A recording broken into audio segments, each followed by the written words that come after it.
صل على سيدنا وشفيعنا وحبيبنا مولانا محمد وعلى آله الكرام وآله الكرام وابن الكريم وأمته الكريمة وبارك وسلم۔ کل آپ نے سماعت فرمایا تھا کہ فرقہ صلح کلیہ میں جو عوام میں لوگ ہیں وہ کہتے ہیں کہ اگر مولویوں کے فتوے پر عمل کریں گے تو پھر دنیا میں رہیں گے کیسے؟ سنیے، فرماتے ہیں رہا دنیا میں رہنے کا معاملہ تو یہ بھی ان بے ایمان صلح کلیوں کا ملعون فریب ہے۔ حضرات علماء اہل سنت کثرہم اللہ تعالی ونصرہم یہ کب کہتے ہیں کہ تم دنیا میں مت رہو؟ حضرات علماء سنت کب کہتے ہیں کہ تم دنیا میں مت رہو، مر جاؤ، یا کاروبار بیوپار مت کرو، مزدوری نوکری چھوڑ دو، بلکہ ان کے فتاوی مبارکہ کا خلاصہ یہ ہے کہ تم دنیا میں اس طرح جیو جس طرح خدا و رسول جل جلالہ و صلی اللہ تعالی علیہ وآلہ وسلم نے زندگی بسر کرنے کا حکم دیا ہے۔ جیو مگر اللہ و رسول کے حکم کے مطابق جیو، کاروبار بیوپار مزدوری نوکری سب شریعت مطہرہ کے موافق کرو۔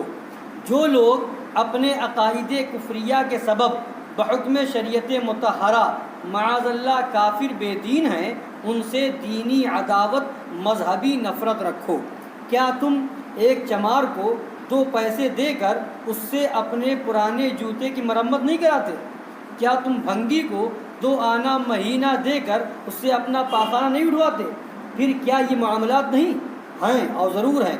پھر کیا ان معاملات کے سبب اس چمار اس بھنگی کی عظمت تم اپنے دلوں میں جماتے ہو؟ کیا ان معاملات کی بنا پر تم انہیں اپنا دینی بھائی بناتے ہو؟ کیا ان معاملات کے بعد آہستہ آہستہ تدریجاً اس چمار اس بھنگی کے ساتھ یارانہ دوستانہ مناتے ہو؟ نہیں، ہرگز نہیں۔ تو معلوم ہوا کہ کفار و مشرکین کے ساتھ دنیاوی کاروبار بیوپار مزدوری نوکری کے معاملات جاری رکھنے کے لیے یہ ہرگز لازم نہیں کہ ان کے کفر و شرک کے سبب مسلمانوں کو بحکم شریعت جو ان سے مذہبی نفرت و دوری دینی مجانبت و بیزاری ہے اس میں کمی ہو جائے، یا معاذ اللہ بالکل ہی جاتی رہے۔ کیا تم روزانہ بوقت حاجت بیت الخلاء نہیں جاتے؟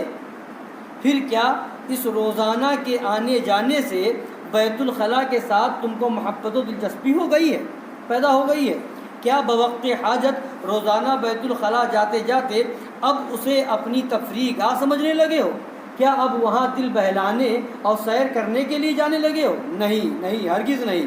تو حضرات علماء اہل سنت دامت برکاتہم بھی یہی فتویٰ دیتے ہیں کہ مرتدین و مبتدعین کے ساتھ جہاں تک تم سے ہو سکے دنیاوی تعلقات بھی نہ رکھو۔ دینی تو رکھنا ہی نہیں ہے، دنیاوی بھی نہ رکھو جہاں تک ہو سکے۔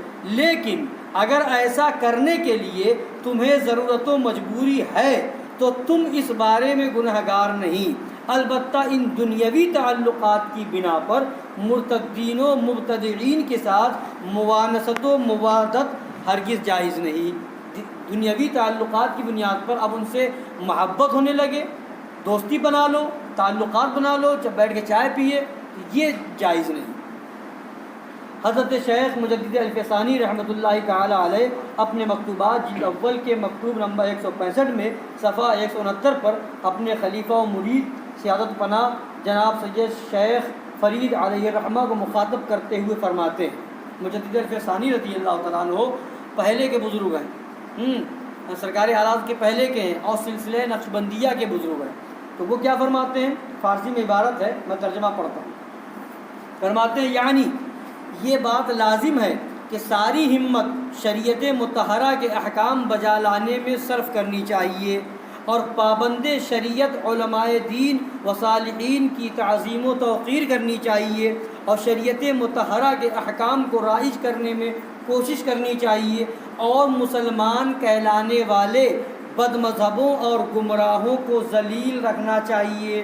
کہ حدیث شریف میں ہے، حضور اقدس صلی اللہ تعالی علیہ وآلہ وسلم فرماتے ہیں کہ جس نے کسی بد مذہب کی تعظیم کی اس نے اسلام کے ڈھا دینے پر مدد دی، اور کافروں کے ساتھ جو خدا تبارک و تعالیٰ کے دشمن اور اس کے پیارے رسول صلی اللہ تعالی علیہ وآلہ وسلم کے دشمن ہیں، دشمن رہنا چاہیے، اور کسی طور پر ان کو عزت نہ دینی چاہیے، اور ان بد نصیبوں کو اپنی مجلسوں میں آنے نہیں دینا چاہیے، اور ان سے انس پیدا نہیں کرنا چاہیے، اور ان کے ساتھ شدت و غلظت کرنا چاہیے، اور جہاں تک ہو سکے کسی بات میں ان کی طرف رجوع کرنا نہیں چاہیے، اور اگر بالفرض کوئی ضرورت پڑ جائے تو بیت الخلاء جانے کی طرح شرعی ناگواری اور مجبوری کے ساتھ ان سے اپنی حاجت پوری کرنی چاہیے۔ آپ کے نانا جان صلی اللہ علیہ وسلم، یعنی سید صاحب کو خط لکھ رہے ہیں نا، تو فرماتے ہیں آپ کے نانا جان صلی اللہ تعالی علیہ وسلم کی بارگاہ قدس تک جو راستہ پہنچاتا ہے وہ یہی ہے، جو راستہ پہنچاتا ہے وہ یہی ہے کہ بد مذہبوں، بد دینوں سے، وہابیوں، دیوبندیوں، رافضیوں سے بالکل نفرت ہونی چاہیے، بوجہ مجبوری کہیں ضرورت پڑ گئی کہ اس کے بغیر کام ہی نہیں چلتا ہے کچھ کاروباری یا کسی معاملے میں، تو جیسے بیت الخلاء جاتے ہیں، ٹوائلٹ جاتے ہیں، تو بالکل کوئی خوشی سے نہیں جاتا ہے، ناگواری کے ساتھ مجبوراً جاتا ہے، دل میں نفرت بھی ہوتی پھر بھی جانا پڑتا ہے، تو ویسے ہی نفرت کے ساتھ کام نکالو اور الگ ہو جاؤ۔ تو فرماتے ہیں سرکار دو عالم صلی اللہ علیہ وسلم کی بارگاہ قدس تک جو راستہ پہنچاتا ہے وہ یہی ہے، اگر اس راہ پر چلا نہ جائے گا تو حضور اقدس صلی اللہ تعالی علیہ وعلی آلہ وسلم کی بارگاہ قدس تک پہنچنا دشوار ہے۔ یہ بات بہت دور ہے، یہ امر بہت بعید ہے۔ یہ ترجمہ تھا حضرت مجدد الفسانی رضی اللہ تعالیٰ عنہ کی فارسی عبارت کا۔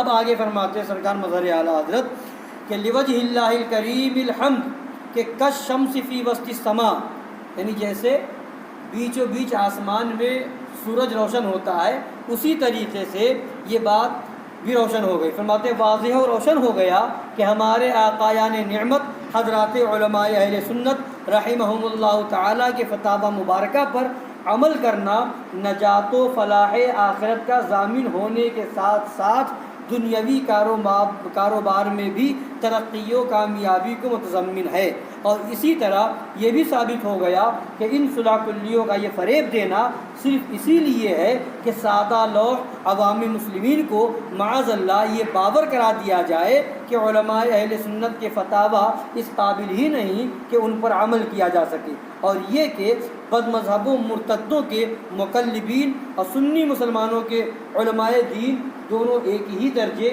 ایک ہی مرتبے کے ہیں، معاذ اللہ۔ تو اس سے سمجھ میں یہ آ گیا کہ اس طرح کی باتیں جو لوگ کرتے ہیں وہ صرف فریب دیتے ہیں، لوگوں کو گمراہ بہکانا چاہتے ہیں۔ حقیقت یہ ہے کہ شریعت نے ہر ایک کے اصول و ضابطے بتائے ہیں کہ جس طریقے سے جہاں پر آپ کو ضرورت پڑے اس طریقے سے کام لیجئے، یہ نہیں کہ آپ کاروبار ہی چھوڑ کر کے بیٹھ جائیں۔ تو جہاں تک کی اجازت شریعت نے دی ہے وہ آپ کر سکتے ہیں، اور شریعت اس چیز کی اجازت دیتی ہے جو آپ کے لیے مفید ہے، اور اس چیز سے منع کرتی ہے کہ جس کے رکنے میں بھی آپ ہی کا فائدہ ہے، دنیا میں بھی فائدہ ہے اور آخرت میں بھی فائدہ ہے۔ اللہ تعالی ہم سب کو شریعت مصطفیٰ پر مکمل طریقے سے